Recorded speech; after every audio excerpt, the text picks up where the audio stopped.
فَأَنْكِحُوهُنَّ بِإِذْنِ أَهْلِهِنَّ وَآتُوهُنَّ أُجُورَهُنَّ بِالْمَعْرُوفِ مُحْصَنَاتٍ غَيْرَ مُسَافِحَاتٍ وَلَا مُتَّخِذَاتِ أَخْدَانٍ فَإِذَا أُحْصِنَّ فَإِنْ أَتَيْنَ بِفَاحِشَةٍ فَعَلَيْهِنَّ نِصْفُ مَا عَلَى الْمُحْصَنَاتِ مِنَ الْعَذَابِ ذَلِكَ لِمَنْ خَشِيَ الْعَنَتَ مِنْكُمْ وَأَنْ تَصْبِرُوا خَيْرٌ لَكُمْ وَاللَّهُ غَفُورٌ رَحِيمٌ۔ اللہ سبحانہ وتعالیٰ فرماتے ہیں کہ اور تم میں سے جس کسی کو آزاد اور مسلمان عورتوں سے نکاح کرنے کی پوری وسعت اور طاقت نہ ہو تو وہ مسلمان لوڈیوں سے جن کے تم مالک ہو اپنا نکاح کر لے۔ اللہ تمہارے اعمال کو بخوبی جاننے والا ہے، تم سب آپس میں ایک دوسرے کے ہم جنس ہو، اس لیے ان کے مالکوں کی اجازت سے ان سے نکاح کرو۔ یعنی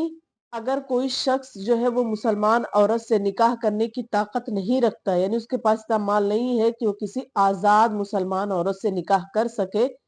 تو پھر وہ اپنی بادی سے نکاح کر سکتا ہے۔ اس آیت کے ذریعے سے یہ بھی پتا چلا کہ بادی کا مالک ہی اس کا ولی ہوتا ہے اور اس کی اجازت کے بغیر بادی کہیں اور نکاح نہیں کر سکتی۔ اسی طریقے سے نوکر کا مالک ہی اس کا ولی ہوتا ہے، اس کی اجازت کے بغیر وہ کہیں بھی نکاح نہیں کر سکتا۔ تو یہاں پر مالک اپنی نوکرانی سے اپنی بادی سے نکاح کر سکتا ہے اور قاعدے کے مطابق ان کو مہر دو، وہ پاک دامن ہو، نہ کہ اعلانیہ بدکاری کرنے والیاں، نہ خفیہ آشنائی کرنے والیاں۔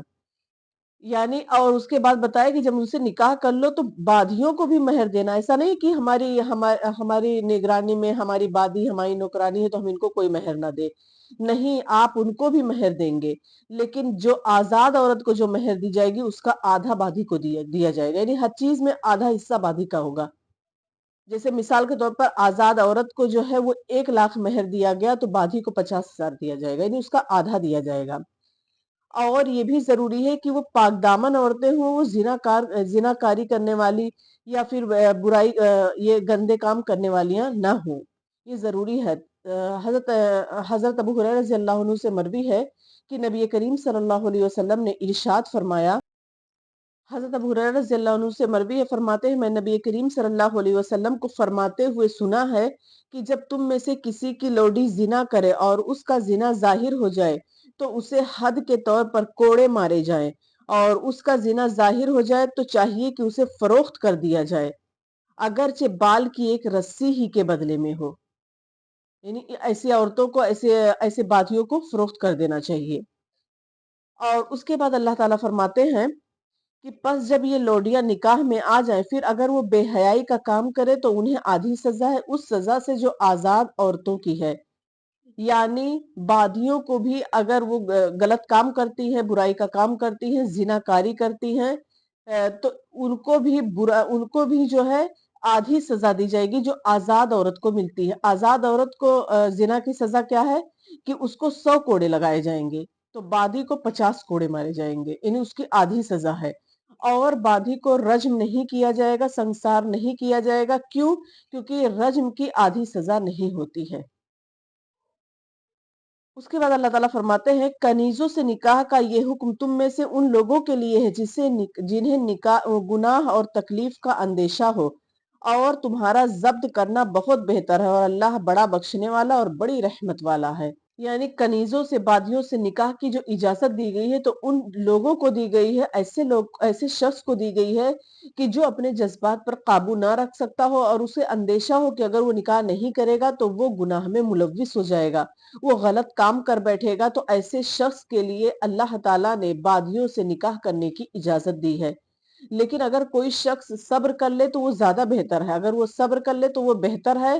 اور اس وقت تک صبر کرے جب تک کہ وہ کسی آزاد عورت سے نکاح کرنے کے قابل نہ ہو جائے، تب تک وہ صبر کرے تو یہ زیادہ بہتر ہے۔ لیکن اگر کسی کو اندیشہ ہے کہ وہ اگر نکاح نہیں کرے گا تو وہ غلط کام میں ملوث ہو جائے گا، غلط کام کر بیٹھے گا، برائی کا کام کر بیٹھے گا، اور اپنے جذبات پر وہ قابو نہیں کر پا رہا ہے، تو پھر اس کو بادی سے نکاح کرنے کی اجازت ہے۔ اور اللہ تعالیٰ بڑا بخشنے والا، بڑی رحمت والا ہے۔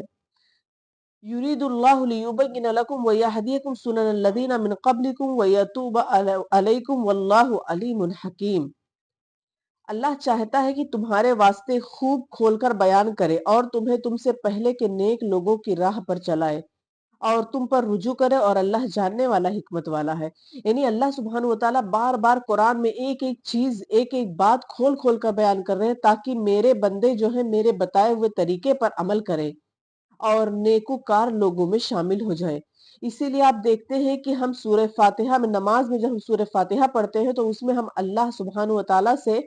یہی دعا کرتے ہیں کہ صراط الذین انعمت علیہم، کہ اے اللہ ہمیں ان لوگوں کے راستے پر چلا جس پر تیرا انعام نازل ہوا۔ ہم اللہ تعالیٰ سے یہ دعائیں کرتے ہیں، تو اللہ تعالیٰ اسی لیے قرآن میں باتیں کھول کھول کر بیان کر رہے ہیں، ایک ایک چیز کی وضاحت فرما رہے ہیں تاکہ میرے بندے جو ہیں نیکوکار لوگوں کے راستے پر چلیں۔ واللہ یرید ان یتوب علیکم ویرید الذین یتبعون الشہوات ان تمیلوا میلا عظیما، اور اللہ چاہتا ہے کہ تمہاری توبہ قبول کرے، اور جو لوگ خواہشات کے پیرو ہیں وہ چاہتے ہیں کہ تم اس سے بہت دور ہٹ جاؤ۔ اللہ تعالیٰ چاہتے ہیں کہ میرے بندے اگر ان سے کوئی غلطی سرزد ہو گئی ہے تو وہ میرے حضور آ کر توبہ کرے اور میں ان کی توبہ قبول کر لوں، کیونکہ توبہ کا دروازہ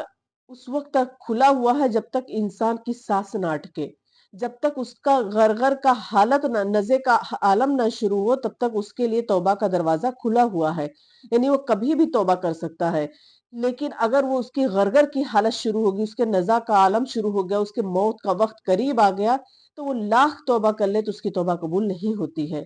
تو اللہ تعالیٰ فرماتے ہیں کہ میرے بندے گرچہ گناہ کر رہے ہیں لیکن اگر وہ سچے دل سے مجھ سے توبہ کر لیتے ہیں تو میں اس کو معاف کر دوں گا۔ لیکن لوگ چاہتے ہیں کہ وہ خواہشات کی پیرو کریں، یعنی جو لوگ خواہشات کی پیروی کرتے ہیں، اپنے نفس کی پیروی کرتے ہیں، اپنے نفس کے غلام بنے بیٹھے ہیں، تو وہ ہمیشہ حق کے مقابلے میں باطل کو ترجیح دیتے ہیں، اور وہ حق اور باطل میں وہ باطل کو ترجیح دیتے ہیں اور اسی کو زیادہ امتیازی حیثیت حاصل ہوتی ہے۔ اس کے بعد اللہ سبحانہ وتعالیٰ فرماتے ہیں یرید اللہ ان یخفف عنکم وخلق الانسان ضعیفا، اللہ چاہتا ہے کہ تم سے تخفیف کر دے کیونکہ انسان کمزور پیدا کیا گیا ہے، اسی کمزوری کی وجہ سے اس سے گناہ میں مبتلا ہونے کے زیادہ چانسز ہوتے ہیں۔ یہی کمزوری ہے جس کی وجہ سے اس کے گناہ میں مبتلا ہونے کا اندیشہ زیادہ ہوتا ہے۔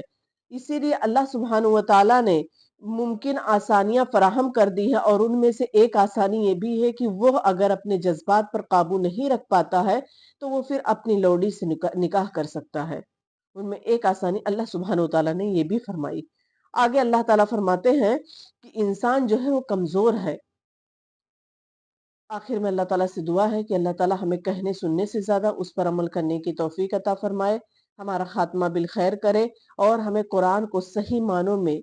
سمجھنے والا بنائے۔ آمین۔ وآخر دعوانا ان الحمد للہ رب العالمین۔ السلام علیکم ورحمۃ اللہ وبرکاتہ۔